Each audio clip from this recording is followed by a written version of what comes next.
Welcome back to this week's edition of Catching Up with Carolina's Commits. I'm THI publisher Andrew Jones. She is our director of football recruiting, Miss Dina King. And Dina, we are going to do what we do every week. Take a look at the top 5 performances from future Tar Heels that have pledged their commitments to play for Mack Brown and North Carolina. And then we'll look ahead very quickly to the 3 biggest games coming up this weekend. I guess the options to choose are dwindling down as everyone is well into their high school state championship playoffs. So we're going to dive right into this, Dina. Got 5 players, your top 5 players of the week, starting out at number 5 with Keenan Jackson, a wide receiver from Weddington High School. Tell us what Keenan did to earn a spot on this list last week, Dina. Well, his team defeated Charlotte Catholic in the 3rd round, and he had a big game. He caught 6 passes for 99 yards and a touchdown.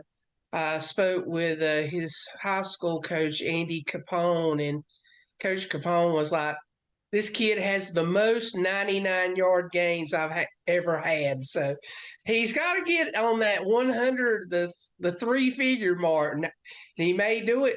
This upcoming game should be a big game for Keenan Jackson in that game. So that's why he made it this week. Had a huge win over Charlotte Catholic. It's amazing what a difference 1 yard would make. It would look so much different as a 100-yard game. Alex Taylor, he hit the 100-yard mark. He's a wide receiver from Grimsley High School in Greensboro. They are always playing football the week of Thanksgiving. They advanced as well. Tell us what Alex Taylor did. In a huge game. I mean, I talked about this last week. It was one of the top games I had. They defeated Huff 42-35 in a shootout. That's a game that's, there's players all over that field that are high Power 5 recruits. I mean, and Alex, he caught 5 passes for 103 yards and a touchdown.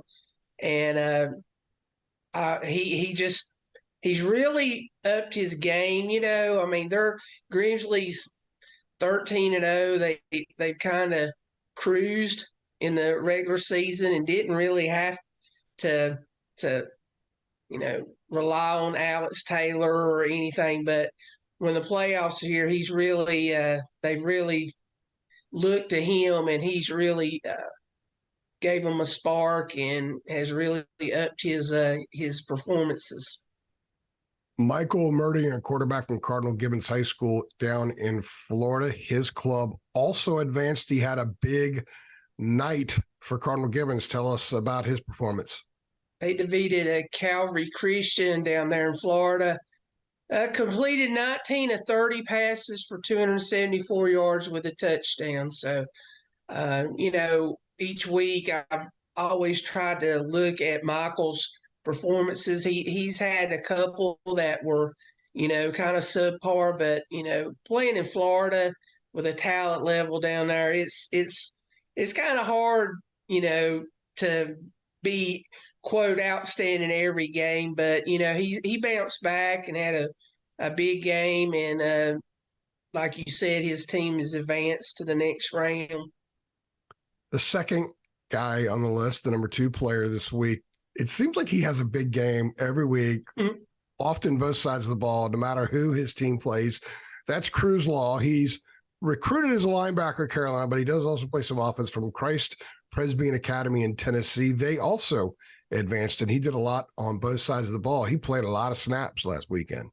Yeah, they defeated Franklin Road Academy out there in Tennessee, which has offensive line commitment Luke Masterson on that team, and Cruz's team just really played well and defeated them and advanced to the next round. Cruz, 11 carries, 85 yards with 4 touchdowns on offense, and then on defense, he had 10 tackles. So big game, big total game for him as he shows how athletic he is. I mean, he's a dude. I'll just say that. Well, the next guy is also a dude, and we've talked about him a lot for a couple of years now. That's Jordan Shipp, wide receiver at Providence Day. He's a wide receiver and then some this past weekend, Dina. Tell us about Jordan's performance.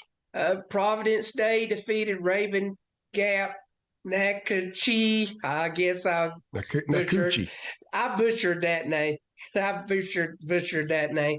Out of Georgia in the North Carolina. Yes, I said North Carolina. Raven Gap does play in the North Carolina Independent Schools Athletic Association.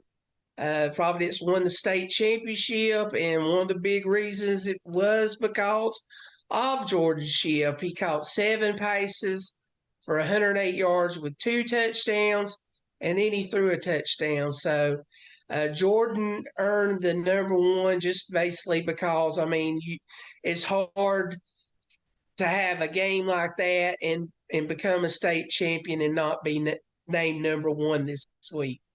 All right. Well, looking ahead to this weekend, Dina, you always choose what you think of the 3 top games of the weekend. We'll begin with Grimsley at Weddington. You've got Alex Taylor and Keenan Jackson in action. It's a 4th round game.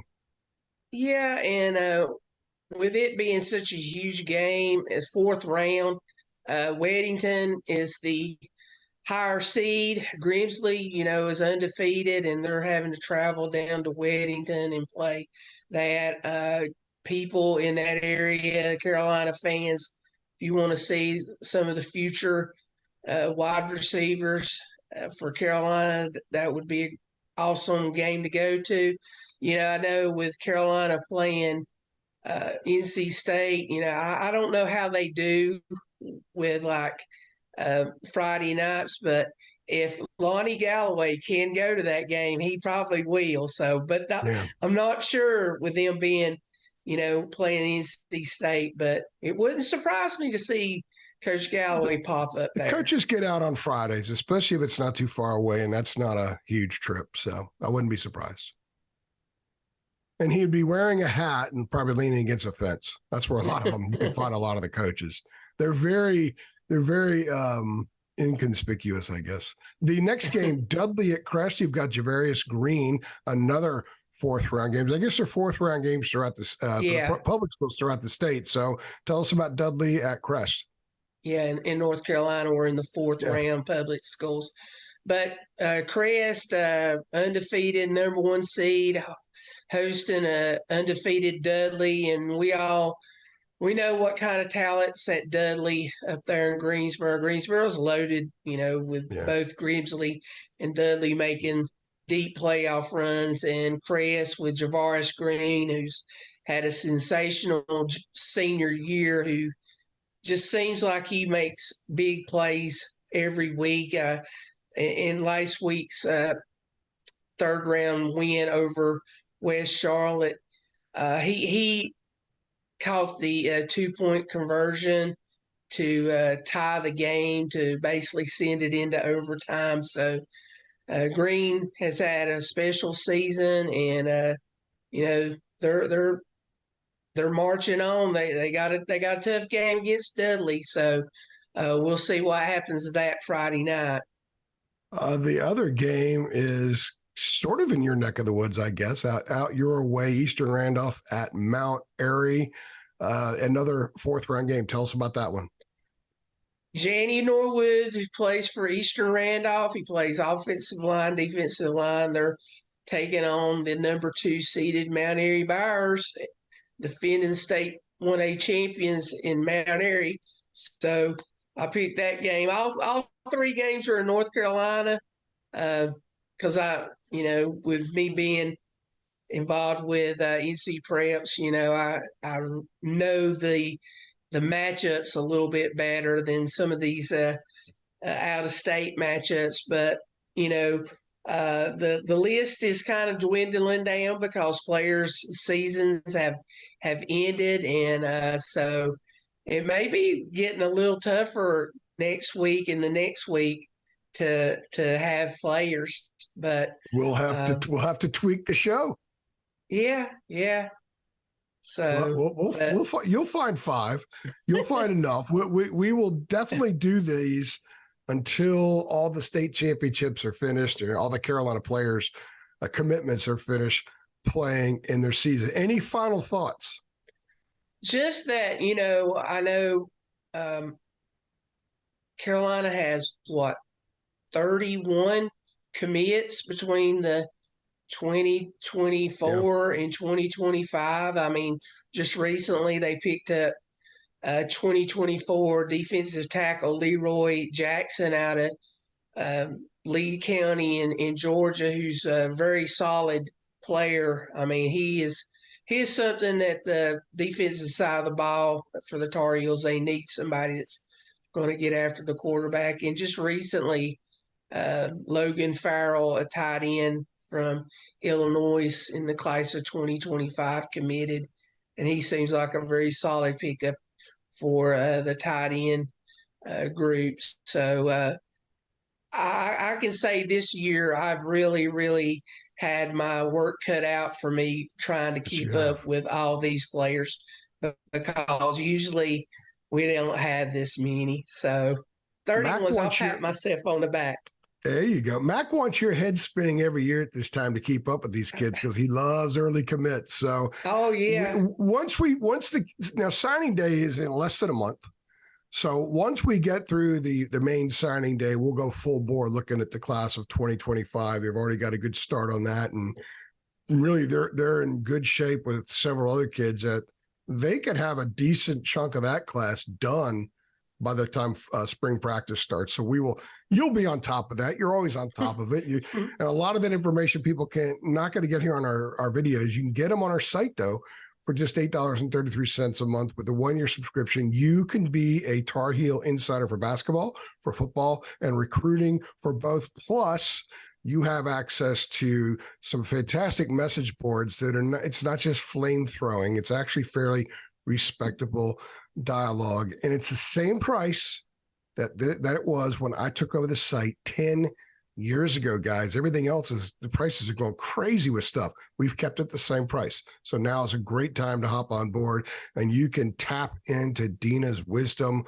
every day of the year. Dina, we'll do this again next week. Looking forward to seeing how these guys play and how some of these games turn out. And I wouldn't mind seeing that Grimsley-Weddington game myself. I won't see it. I won't be able to, but I would.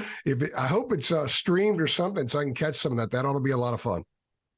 Yeah, there's a lot of great games on the horizon. So it's a pity that I could only pick 3, but that's how it goes. And Dudley at Crest, that'll be a great atmosphere as well. She's Dina King. I'm Andrew Jones. Thank you for stopping by.